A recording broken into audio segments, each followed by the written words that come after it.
어떻게 하면 될까요? 교회는 오랫동안 대속의 교리와 구원을 이야기해왔습니다. 그리스도께서 이 세상에 오신 이유는 세상의 죄를 대속하고 죽을 수밖에 없는 세상을 구원하기 위함이라는 것입니다. 대속과 구원은 우리 기독교의 핵심 교리입니다. 그러나 어딘가 여기에 좀 아쉬운 게 좀 있습니다. 예수 믿고 죄사함 받고 천국에 간다 이렇게 요약하는데 문제는 그 사이가 없다는 거예요. 그 사이를 이야기하지 않습니다. 구원받은 삶이 무엇인지를 잘 이야기하지 않고 모호하게 두루뭉실하게 지나갑니다. 죄의식이 해결된 것과 죽은 후 천국에 가게 된 것에 만족해 합니다. 내세를 인정하지 않는다는 것이 아닙니다. 초점을 내세에 두면 정작 지금 구원을 살고 하나님의 나라를 이루는 일에 소홀히 하기 때문입니다. 여러분은 누군가에게 선물을 받으시면 어떻게 하세요? 선물 좀 받아보셨죠? 선물을 받으시면 어떻게 하세요? 1년 뒤에, 10년 뒤에 풀어보십니까? 아니면 죽고 나서 죽은 다음에 풀어보시겠습니까? 그렇지 않죠. 선물은 당장 열어보고 그 선물이 옷이라면 입고 가방이라면 들고 다니고 또 신발이라면 신고 다녀야 됩니다. 구원은 하나님의 선물이라고 하잖아요. 선물이기에 어떻게 해야 돼요? 나중에 열어볼래요? 지금 구원을 살아가야 하는 것이죠. 교회는 예수 믿고 회심하고 예수를 그리스도로 영접하면 구원받는다고 합니다. 맞습니다. 그렇지만 구원받은 삶이 무엇인지 물으면 그 이상을 이야기하지 못합니다. 여러분은 구원받은 이후를 어떻게 살고 계십니까? 필립 걸리의 자비 없는 세상에서 하나님을 다시 찾다라는 책이 있어요. 여기에 제가 이렇게 밑줄 그어 놓은 부분을 약간 요약해서 소개해 드립니다. 우리 주보글에 제가 넣어 놓았는데 같이 한번 보실게요. 제가 읽습니다. 인생의 목적은 자비롭게 사는 것이었다. 내가 과연 하나님께 받아들여질 것인가에 대한 염려에서 벗어나 더 이상 다른 사람들을 내 모습으로 만드는 일에 매달리지 않게 되었다. 비로소 행위보다 존재의 의미에 초점을 맞출 수 있었다. 여러분 잠깐 말씀을 드리면 우리 신앙의 삶이 행위에 초점을 맞추면 율법주의가 될 수 있습니다. 규칙만 지키면 되니까요. 그러나 더 중요한 게 있어요. 내가 누구인가? 내가 어떤 존재인가? 내가 하나님의 사랑을 받는 존재이구나. 내가 하나님께서 아들을 보내셔서 우리의 죄를 사하시고 우리의 생명을 구해 주실 정도로 우리를 사랑하시는구나. 나는 그런 사랑을 받는 존재야. 이런 것을 알고 있어야 된다는 거죠. 계속 읽어볼게요. 나는 아버지의 대답을 기억한다. 나는 앞으로 내가 무엇을 하면서 살아갈지에 대해서는 크게 걱정하지 않는다. 내 관심은 앞으로 내가 어떤 사람이 될 것인가에 있다. 어느 누구도 하나님께 자신의 삶을 바치기 위해 목사가 될 필요는 없다. 세상이 필요로 하는 것은 사람들의 일하는 곳에서 자비롭게 존재하는 것이다.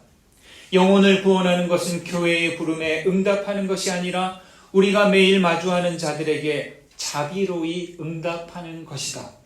자비롭다는 것은 사람들을 교회로 전도하는 것이 아니라 사람의 마음을 끌어당기고 사뭇 매력적인 삶을 사는 것이다.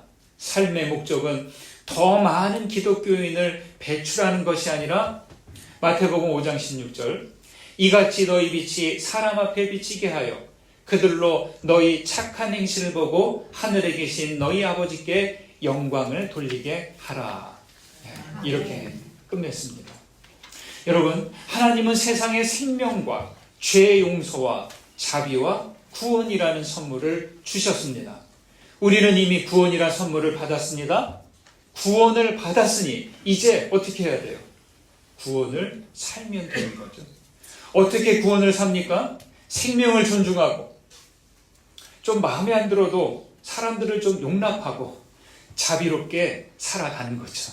자비로운 존재가 되는 거죠.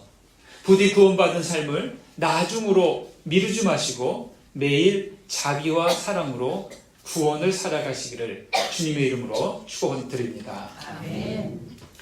여기 마태복음 10장은요, 제자도에 대한 내용인데 12제자를 부르시는 장면으로 시작합니다. 제자의 길은 세상으로 미움을 받을 것이다. 그렇지만 세상을 두려워하기보다 영혼까지 멸하실 수 있는 분을 두려워하라 라고 합니다. 바로 직전까지의 내용이죠. 오늘 말씀은 이 10장 제자도의 결론부에 해당합니다. 두 가지를 말씀하시는데 하나는 예수님께 합당한 자가 되는 것이고 다른 하나는 상을 잃어버리지 않는 자가 되는 일입니다. 그런데요, 오늘 말씀은 사실 우리를 깜짝 놀라게 하는 일입니다. 그동안 많은 설교자들이 말씀 본문을 정할 때 이 본문은 조금 어려워서 슬쩍 지나가거나 살짝 건너뛰곤 했던 본문입니다. 특히 34절에서 36절의 말씀은 우리를 곤혹스럽게 합니다. 34절에서 36절 보시겠습니다. 읽습니다. 내가 세상에 화평을 주러 온 줄로 생각하지 말라. 화평이 아니요 검을 주러 왔노라. 내가 온 곳은 사람이 그 아버지와 딸이 어머니와 며느리가 시어머니와 불화하게 하려 함이니. 아니, 평화가 아니라 검을 주러 오셨다고 합니다. 부모와 자녀가 서로 불화하게 되고 식구가 원수가 될 것이라고 합니다. 예수님의 가르침의 특징 가운데 하나가 아주 중요한 내용은 좀 강하게 과장해서 비유도 말이 안 되는 비약을 좀 심하게 해서 전하는 경우가 있습니다. 저는 이 부분이 바로 그런 부분과 비슷하지 않나 생각이 듭니다. 자, 이 어려운 말씀을, 당혹하는 말씀을 어떻게 받아들여야 할까요? 이 말씀은 예수님의 목적이 평화를 깨뜨리기 위해서라기보다 복음을 받아들이고 복음이 주는 그 영적 가치가 그만큼 세상의 가치와 어떻게 된다? 갈등을 일으킬 수밖에 없다. 충돌을 일으킬 수밖에 없다. 이것을 말하는 것이죠. 복음이 전파되는 곳에는 하나님의 나라와 세상이 충돌합니다. 진리와 비진리가 충돌합니다. 신앙과 불신앙이 갈등을 일으킨다는 것이죠. 여러분, 복음 앞에는, 복음 진리 앞에는 중간지대가 없습니다. 타협할 수 없다는 거예요. 우리가 근데 주의해야 될 것이 있어요. 복음 진리를 타협할 수 없기 때문에 우리는 다른 세상의 가르침과 가치에 타협은 안 돼요. 그러나 사람을 배척하시면 안 됩니다. 어떤 부족함이 있고 잘못된 생각이 있고 좀 문제가 있는 사람이라도 그 사람 자체를 당신은 틀렸어, 이런 식으로 대하면 안 된다는 거예요. 그러면 그 사람은 평생 마음을 열지 않을 것입니다. 영성가 토마스 머튼은 평화는 하나님의 뜻을 실천할 수 있는 능력이다, 이렇게 말했어요. 한번 따라해 보실까요? 평화는 하나님의 뜻을 실천할 수 있는 능력이다. 평화는 하나님의 뜻을 실천할 수 있는 능력이다. 그렇죠. 평화가 그래요. 아무리 평화, 복음, 진리 해도 말로서는 그게 안 된다는 거예요. 그 뜻을 먼저 받아들이고 깨달은 우리가 그것을 따라 실천할 때 평화가 되는 것이죠. 복음은 귀에 좋게 들리는 말이 아닙니다. 주님의 뜻을 받아들이고 그 말씀을 품고 살아보겠다는 의지가 있어야 하는 거죠. 가족 관계보다 더 무거운 가치가 복음을 따라 사는 일이라는 것이죠. 이것은 가족을 사랑하지 말라, 소홀히 여기라는 말이 아니라 예수보다 더 사랑하지 말라는 거예요. 여러분, 세상에서 제일 중요한 게 혈연 관계인 것 같죠? 그런데 아니에요. 여러분, 돈과 관련된 일에 들어가면 가족 관계 어떻게 돼요? 돈을 더 우선시해요? 가족관계를 더 우선시해요? 통계적으로 돈을 더 우선시해야죠. 참 이게 인생들입니다. 가족이 소중하다, 형제, 사랑, 이야기해도 여기 유산 상속과 관련된 거 있으면 치열하게 다투는 것이 우리 인생들입니다. 그래서 예수님보다 아버지와 어머니를, 아들이나 딸을 더 사랑하는 이는 주님께 합당하지 않다고 이야기하는 거예요. 너무 강하게 말씀하시는 거 아닌가요? 여러분, 이 부분을 믿음이 없는 사람들에게 이야기할 때 깜짝 놀랍니다. 나 예수님 못 믿어요. 아마 그렇게 반응할지 모르겠습니다. 그런데 종말론적인 차원에서는 그 무엇도, 가족이라도 그 어떤 것도 예수님을 따르는 일보다 우선되지 않는다는 거예요. 이렇게 이야기하는 것이 당시 상황이 그만큼 절박했음을 말해줍니다. 우리나라도 70여 년 전에 전시 상황, 국권을 잃고 식민지 시대를 살았던 그 시절, 여러분 절박했다는 거죠. 그런 상황에서는 우리가 정말 소중한 것이 무엇인지, 덜 소중한 것이 무엇인지를 분별해서 우리가 붙잡을 수 있어야 되고, 버릴 것은 버릴 수 있어야 됩니다. 그래서 여러분, 실제로 이 예수님의 제자들은 어땠어요? 예수님 부르셨을 때 가족과 가업을 버리고 즉각 따라 나섰잖아요. 베드로, 시몬, 안드레를 부르셨을 때 그들은 그물을 버려두고 주님을 따랐고, 야고보와 요한도 배와 아버지를 버리고 주님을 따랐다라고 마태복음 4장에 나와 있습니다. 39절을 보실까요? 39절입니다. 있습니다. 자기 목숨을 얻는 자는 잃을 것이요 나를 위하여 자기 목숨을 잃는 자는 얻으리라. 앞에서보다 더 심한 말씀을 하십니다. 가족보다 더 강력한 목숨을 이야기하십니다. 우리에게 있는 두려움의 근본 원인은 바로 여기 있어요. 자기 목숨 때문입니다. 목숨을 잃어버리면 내가 소멸되어 버리기에 두려운 거죠. 그 다음을 우리는 생각할 수 없어요. 죽음이 두려운 이유가 그 다음을 우리는 상상할 수 없기 때문에 죽기 싫은 거예요. 물론 죽음이라는 고통이 있겠지만 그 다음을 도무지 모르는 거죠. 여러분, 생명에는 역설이 있습니다. 생명을 유지하려면 다른 생명이 희생되어야 하고 자기 생명을 포기해야 다음 세대가 계속된다는 역설이죠. 그래서 자기 목숨 얻기를 우선하면, 내 목숨 지키기를 우선하면 오히려 그 목숨을 잃게 된다는 거예요. 그런데 자기 목숨을 내려놓을 때 목숨을 얻는 거예요. 이게 생명의 비밀이자 역설입니다. 얻으려면 잃고, 잃고자 한다면 얻습니다. 사즉 필세, 생즉 필사라. 여러분, 이순신 장군만 이야기한 게 아니란 말이죠.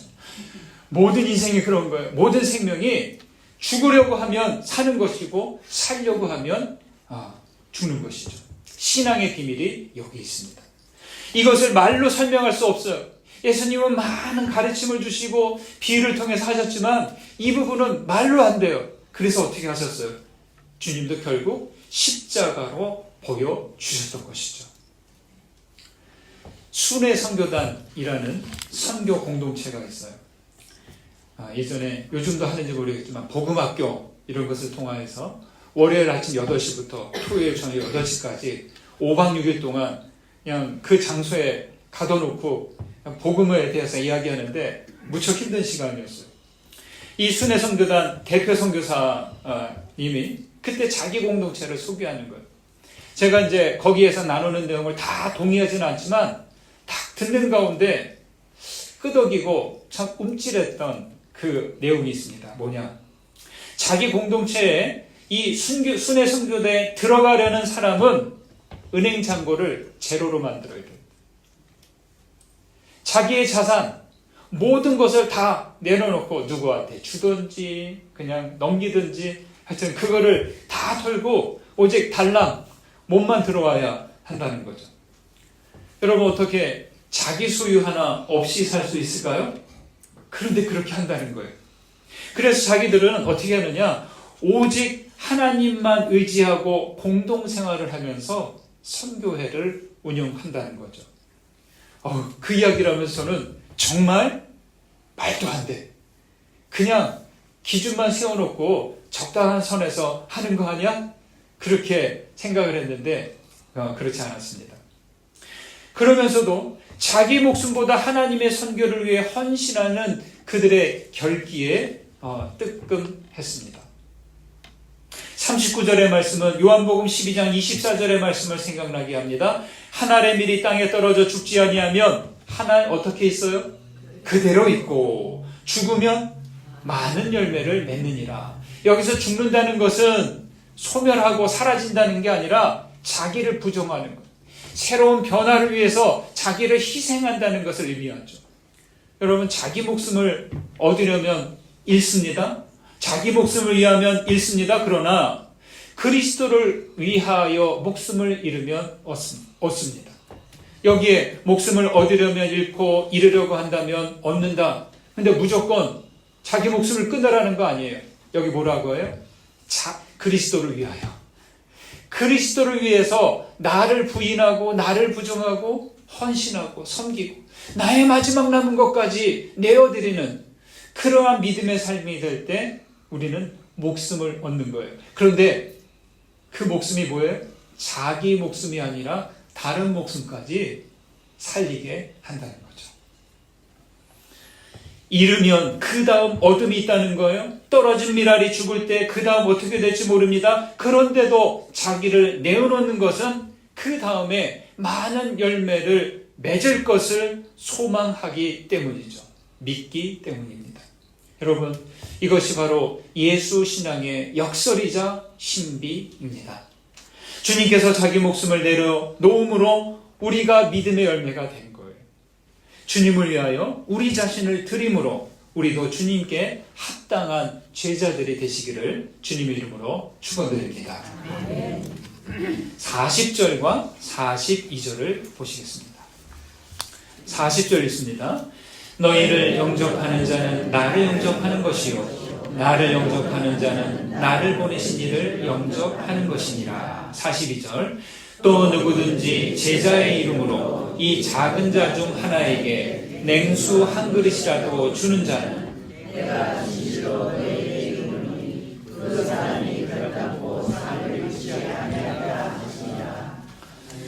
저는 여기서 냉수 한 그릇이라도 주는 자가 제자인 줄 알았어요.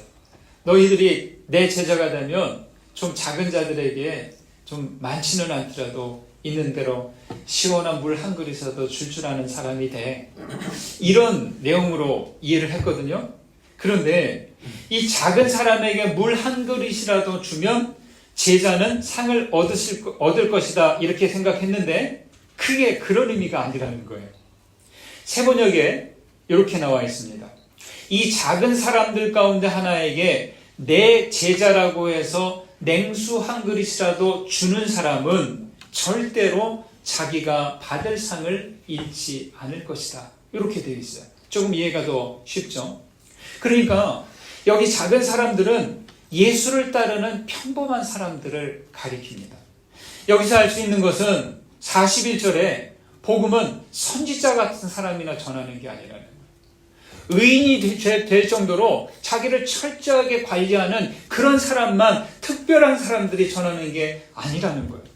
복음은 탁월하지 않아도 보잘것없는 이 작은 사람들 가운데 하나가 예수님이 이렇게 말씀하셨어요 하면서 어떤 성경 구절 하나 이야기하고 예수님의 가르침을 따라서 이렇게 할 때 이 사람도 예수를 따르는 사람이구나 이렇게 알고 물 한 그릇에서도 주면 상을 잃지 않는다는 거죠. 복음은 탁월하지 않아도 평범한 제자를 통해 얼마든지 전해진다는 이야기입니다. 그렇게 평범한 제자 한 사람에게 냉수 한 그릇을 주는 사람이 상을 얻게 된다고 말씀합니다. 자, 여기 조금 더 자세히 볼 필요가 있어요. 예수께서 제자들을 세워 보내시는 목적은 제자들이 상을 얻게 하는 것이 목적이 아니시라는 거예요. 주님이 주시는 상은 제자들을 지나서 제자들을 영접하는 자들이 얻을 상을 말씀하는 거예요. 신앙인들도 마찬가지입니다. 믿음은 주님께 상을 얻는 것을 목표로 하지 않는다는 거예요. 내가 제자로 살고 나를 통해 누군가 예수를 만나고 그 사람이 상을 잃어버리지 않게 하는 거죠. 예수님은 나를 부르실 때, 우리를 부르실 때 나 한 사람, 우리만을 생각하고 우리를 부르신 게 아니라는 말씀이에요. 나를 통한 그 다음 누군가를 생각하고 우리를 부르셨다는 거예요. 여러분, 그래서 신앙생활 꼭 기억하십시오. 내 신앙은, 내 믿음은 나에게서 끝나는 것이 아니라 나 다음에 내 가족이든지 내 이웃이든지 내 친구들이든지 내 직장 동료라든지 아니 거리를 가다가 만나는 누군가에게라도 나를 통해서 그리스도의 사랑과 하나님의 은총이 전달되어야 한다는 거죠. 오래전에 제천에 와서 말씀을 전해줬던 분 가운데 서울여대 장경철 목사님이 계세요. 이분 교수님이기도 하고 목회자인데, 특이하게도 누가 자기에게 어떤 일 하세요? 그러면 자기는 저는 유통업에 종사합니다. 그런데 아니 이상하지 않아요? 교수인데 목사인데 무슨 도매점이라도 운영을 한단 말이에요. 그러면서 설명하는 거예요. 자기는 교수이기 때문에 지식을 전하는 일을 하니까 지식 유통업자라는 거예요. 목사니까 하나님의 말씀과 하나님의 복을 전하는 사람이기에 또 말씀과 복을 유통하는 사람이라는 거죠. 맞더라고요. 예. 이게 말 되잖아요. 말 안 되나요? 말이 되는 거예요. 그래서 저도 한동안은 저도 유통업에 종사하고 있습니다. 그렇게 저를 소개한 적이 있습니다. 그래서 이분의 책 제목이 있는데, 기쁨을 유통하는 삶, 또 축복을 유통하는 삶, 이렇게 됩니다. 여러분, 복음을 전하려면 먼저 자신이 복음을 받아들여야 돼요. 물건을 파는 사람이 이 물건에 대해서 사용해보고 특징은 무엇이고 어떤 게 좋고 이럴 때 사용하고 참 좋습니다, 이거를 전할 수 있어야 되죠. 근데 이걸 하나도 몰라요. 그냥 뭐 좋대요, 한번 받아보세요, 좋으면 쓰시고 아니면 말고. 여러분, 복음을 전하는 사람이 이렇게 하시면 안 된다는 거죠. 여러분은 주님의 기쁨과 복을 누리고 있으십니까? 저는 그런 의미로 우리 그리스도인 모두가 마중물과 같은 사람들이 되어야 한다고 생각합니다. 지금은 지하수를 파면 모터를 장치해서 끌어올리면 되지만 예전에는 어땠어요? 수동식 펌프를 사용했잖아요. 이렇게 길쭉한 주전자처럼 생겼는데 저도 시골 가서 많이 해봤어요. 우리 젊은 분들은 모르시죠? 우리 장로님, 권사님 예전에 되게 이런 거 있으셨죠? 네. 예. 그런데 좋은 그거는 괜찮은데 어떤 거는 10번, 20번을 해도 안 올라와요, 이 물이. 네. 참 힘든 기억이 있는데, 그래서 이 길쭉한 주전자처럼 생긴 수동식 펌프를 일부 지역에서는 작두샘이라고 한대요. 참 우리나라 사람들 이름 붙이는 것도 참 대단해요. 왜 작두샘일까요? 작두질을 이렇게 하거든요. 시골에서 가니까 소염을 써실 때 제가 보니까 작두가 있어서 이렇게 써시더라고요. 네. 그런데 펌프질을 하면 물이 금방 올라오지 않아요. 사용하고 바로 계속 다음에 이어서 사용하면 되는데 몇 시간 하루 종일 안 쓰면 이 수압이 쭉 내려가서 지하에 물고인대 있어요. 그러니까 이 물고인대와 이 파이프 관정, 이게 뭐 10m든지 20m든지 여기가 비어 있는 거예요. 근데 갑자기 펌프질하면 물이 안 올라오잖아요. 그러니까 이때 2바가지에서 3바가지 정도 가득 물을 담아서 거기다 부은 다음에 이 작두질을 하면 그 압력에 의해서 아래에 있는 물이 올라옵니다. 이 2-3번 부어주는 물, 이것이 바로 마중물입니다. 영어로 마중물을 이렇게 말합니다. calling water. calling이 뭐예요? 부른다는 거잖아요. 물을 부르는 물, 이게 마중물입니다. 참 적절하죠? 마중이라는 뜻이 뭐예요? 손님이 올 때 좀 앞서서 나가서 이렇게 맞이한다는 것, 이게 마중이잖아요. 근데 그거를 물을 불러오는 마중하는 물이라 해서 마중물이라는 거죠. 참 아주 적절하게 잘 지었던 것 같아요. 작두샘 이런 표현보다 더 낫죠. 마중물이 없다면 땅속에 있는 생명의 물길은 절대 끌어올릴 수가 없습니다. 그런데 마중물은 겨우 한두 바가지 분량이지만 지하수를 불러온 다음에 어떻게 돼요? 자기는 사라져요. 처음에 팍 끌어올릴 때 한 두세 번 해서 물이 다 올라왔어요. 그럼 마중물은 거기에서 이제 바닥으로 흘러 사라집니다. 여러분, 예수 그리스도는 구원의 마중물이 되셨습니다. 마중물이신 예수님으로 말미암아 우리가 구원으로 나올 수 있게 된 거예요. 우리 예수님은 자기를 믿고 따르는 사람들이 자기처럼 마중물과 같은 제자들이 되기를 바라십니다. 그리스도에는 그래서 이 메마른 세상에 생명샘물을 이끌어내는 마중물과 같은 사람이 되어야 할 것입니다. 예수 그리스도는 오셔서 세상의 생명샘물이 되셨습니다. 여러분, 목숨 얻기를 원하십니까? 주님을 위하여 목숨을 드리고 목숨을 얻으시기 바랍니다.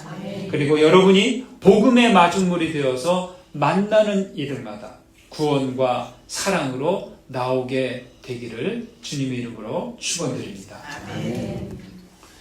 받은 은혜 생각하면서 거듭의 기도 드리시겠습니다. 하나님, 주님의 자비하심으로 우리가 구원을 얻게 되었습니다. 구원을 받았으니 이제 구원의 삶을 살게 하시고 하나님의 자비하심을 따라 자비롭게 살게 하여 주옵소서.